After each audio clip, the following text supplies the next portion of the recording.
Ay, ano pinagtatalunan nyo? Ganso? Ubusin nyo isang bundle na 10mm dyan, oh. Yan. Ubusin nyo isang bundle 10mm, gawin yung ganso. Ngayon, yung ganso na 10mm, madali lang mawala, di ba? Kasi maliit. Gawin yung 16mm. Yung D-size, gawin yung ganso para madali makita. Tapos, lagyan ng SIM card para i-miss call kung nasa na napunta. Bluetooth.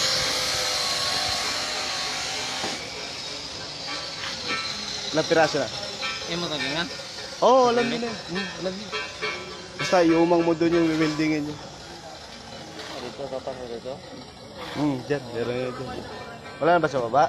Tapang mo tayo sa bandos. Wag yun 2 meters. Wag yun. Mga 1 meter lang. Maraming may exceed dyan. Abot yan.